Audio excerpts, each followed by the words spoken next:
So I want to break down some earnings with you guys in this video, and of course go over Sofi, as the stock is showing some promise here on the charts, at least from the bulls perspective, right? So we're going to break down the earnings of these three companies. We'll cover those later in the video, and we're going to go over Sofi, the charts, what I'm doing, the whole 9 yards, guys. So hit the like button, feel free to subscribe, join the email stock newsletter, the Patreon, blah, blah, blah.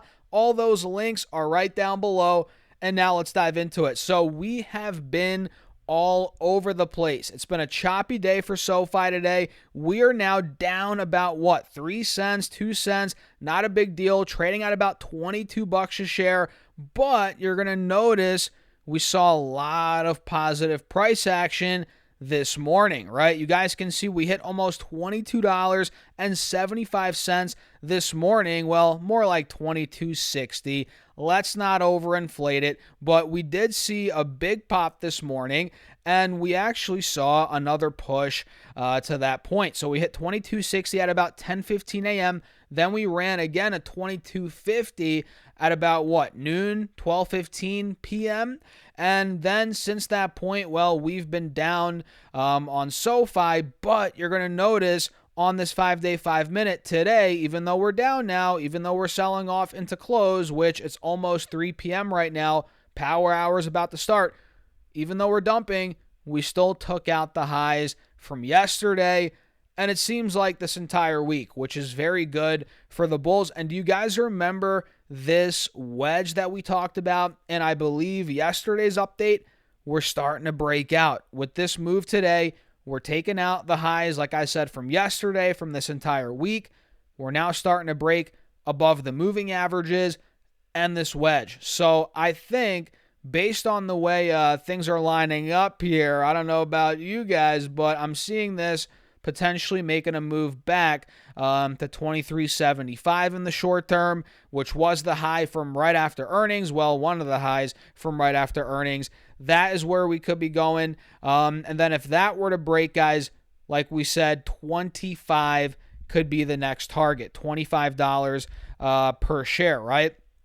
But again, we're down on the day. We're flat, so we're not fully making that move yet, but I'm noticing some signs. The writing on the wall, if you will, could potentially be forming right now. So I like the way things are setting up on this particular stock. And overall, we've covered this a good amount on the channel. We've been flat for a good couple of weeks. Almost, it seems like a month at this point. I mean, it hasn't been a month. It seems like a month. But Sofi has, I mean, look, other than the pop on earnings, I guess it has been a month at this point. It's been flat since the beginning, middle of July, which I've said it before on the channel. I'll say it again. It's a good sign because the stock ran up a lot and needed some time to cool off. And it's doing exactly that, and it's doing it above $20 a share. That's a great sign. We're finding a new floor, a new base for the stock. It's not like we popped the 25 and now we're dumping aggressively to like $15. That would be bad price action. We popped the 25. We got a share offering, for Pete's sake, which is a dilution event, and the stock's holding 20 bucks even after that. So that's a very strong sign. Now we're actually going green. Shout out to Sofi for going green now. I'm liking it, although we're still pretty far off the intraday high. But yeah, at this point, man, keep your eyes on that wedge we called out, and keep your eyes on the 22.50 to 60 high from today. That double top is going to be a huge resistance. If we take it out later today, which I doubt, or retest it next week, that's going to be a big spot for the stock coming up. What do you guys think, by the way? Let me stretch my freaking back. Hold on a second, guys.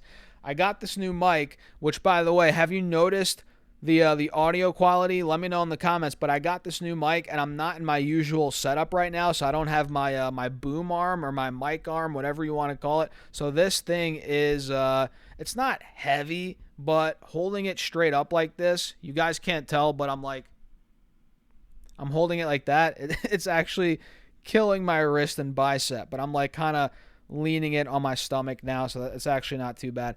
But that's what we're dealing with on SoFi stocks. So I'm holding long, and we'll see where it goes, guys. We'll keep doing these updates, and if we see any kind of price action down towards $20, we start peaking under $20. Like I said, I mean, at that point, we might be going down to 1850-ish, 1830, which was the high from months ago. But until then, we're holding 20. We're looking good. Bulls are looking good. So let's break down these earnings. I think we got earnings this morning out of Fubo TV. FUBO is the ticker. So their stock is up, 9 cents, $2, or excuse me, 2.5%. Slight up day on the stock here. So Fubo reported EPS adjusted of 5 cents versus the loss of a penny expected, and they beat on sales as well. $379 million versus $353 million expected. So double beat from Fubo, and it looks like here in North America, subscribers dropped 6.5% to 1.35 million, as Row falls 12.5%. I'm not sure what Row is, I'll be honest, guys. I'm not too familiar with Fubo, but it looks like Fubo delivers surprise profit. Hulu Plus live TV merger plans advance, which is good news. And again, double beat, not bad. I'm not seeing anything on guidance here for Fubo, but looking at solely the chart from a technical analysis guy, this chart looks good. I'll be honest. I'm not in this stock right now, but maybe I'll consider it for a swing trade just because of the chart. It looks really good. I mean, for maybe a move back towards the 450 range, especially after a double beat. So I'm going to be watching Fubo very closely. And do you guys know Tempus AI, Nancy Pelosi's favorite? Well, they just reported earnings today, and their stock's up over 4% right now. So Tempus AI did, they lost 22 cents, so they lost almost a quarter, which beat the loss of 24 cents expected. And they beat sales as well, $314 million versus $296 million expected. So double beat from Tempus AI, and they raised their full year 25 sales guidance from 1.25 billion to 1.26 billion versus 1.245 billion expected. So, hey, Nancy Pelosi, man, she must have had some inside info there. Who knows? Honestly, guys, man, it's a hot topic, nowadays. Congress trading. What do you guys think about it? Honestly, I don't think Congress should be allowed to trade stocks, individual stocks. That's just me. Call me crazy, but if you're making laws, if you're passing bills, if you're writing these bills, curating these bills that affect certain companies, you shouldn't be able to load up stock on those companies beforehand, or have your relatives do it, or your husband do it. You know what I mean? You shouldn't be able to do that. Now, should you not allowed to be able, or should you be banned from stocks, period? No, I think you should be allowed to invest in ETFs, right? Like S&P 500. Should Nancy Pelosi be allowed to do that? Yes, I believe so, because that has your interest in the entire U.S. stock market, essentially the well-being of the U.S. economy, the overall stock market, the financial being of your well-being of the people. Yes, you should be allowed to be in that, own that. But should you be able to buy individual stocks? Heck no, in my opinion. As a congressperson, it doesn't make sense to me. I don't know. What do you guys think? Let me know in the comments. But yeah, that's a quick rundown here on Tempus AI. The chart actually looks really good if we do break out and see some momentum above the low mid 70s, right? High 60s. If we're able to break out of there, watch out above. I think we could be going higher. And Wendy's, last but not least, Wendy's reported earnings this morning. And I know you guys like your Baconator. Come on, don't lie to me. Let me know in the comments. I know you've crushed a couple Baconators in your life. I know I have. But Wendy's stock is down. It's been, well, it's actually up on the day, but it's been down for months. I don't know what's going on here. It might be worth looking deeper into, but Wendy's has gone down from 23 a share back in May of 2023. Now we're under $10 a share. Unreal. And wow, man, this is kind of sad. What's going on here?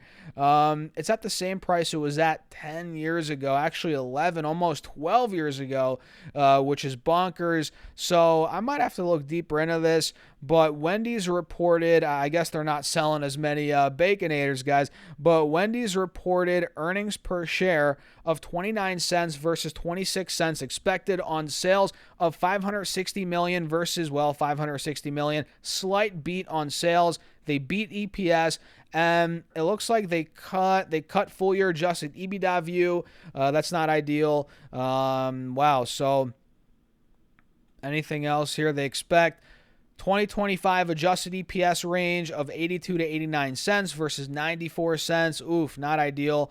So it looks like the U.S. sales stay weak. Its stock heads for a 5-year low. Not ideal. So I'm not, a fast food connoisseur by any means. Yeah, I joked around about the Baconator. Yeah, I do like a Baconator. But what I notice with these fast food chains nowadays is, well, first of all, it's a lot of it has to do with social media, right? Have you noticed these food influencers that get, or they get like millions of views just covering the newest menu items from Taco Bell or McDonald's with the new snack wrap or Five Guys, you name it, right? I watch this content. I like food. I'll be honest. I'm a fat kid at heart. Let's keep it real, guys. I like food, and I notice these influencers. I've never really seen a Wendy's video. I feel like they don't innovate. They're not with the times. I mean, I don't know for sure, but just a quick thought here. Maybe that's a reason why their sales are down. They keep cutting their forecasts, right? From a brief glance here, the stock's at a 12-year low. I mean, there's something going on here. It might have to do with their marketing. Maybe their menu stale. I don't know. Wasn't there like a Wendy? Wasn't like a 4 for 4? Isn't that a big thing, or it used to be? Maybe that's why. Hold on a second. Do they still do that? Wendy's 4 for 4. I don't think they still do that. Yeah, that could be a big reason why. Hold on a second. Wendy's no longer offers the 4 for 4. This deal launched in 2015. When did it end? Actually, that's a really good question. When did the Wendy's 4 for 4? When did Wendy's 4 for 4 end? Could you imagine that's when the stock collapsed? No, that can't be right. But yeah, just for fun, let's see this, guys. Wendy's 4 for 4. They discontinued it. When the heck did they discontinue it? It has not been discontinued. Whatever, man. Maybe it hasn't been discontinued. That goes to show how long I've haven't gone to Wendy's in. Maybe that's the problem with a lot of these other people. But look, Wendy's, they double beat, not bad, but the cut in guidance is a punch to the gut for the stock, no doubt. And I feel like it might bleed even more. But yeah, again, with the food influencers, I know that might have nothing to do with it, but I just feel like they move the needle in terms of sales, and they get hype up with new items. And I haven't seen anything, on their pages, from Wendy's, at least what I'm watching. But yeah, I'm going to wrap it up here, guys. Let me know in the comments your thoughts. Hit the like button. Feel free to subscribe, do all that good stuff. Join the Patreon if you guys want to see me build out my portfolio, real-time updates. I posted one yesterday and another one a couple days before that. All the links are down below. And with that being said, I'll catch you all in the next video.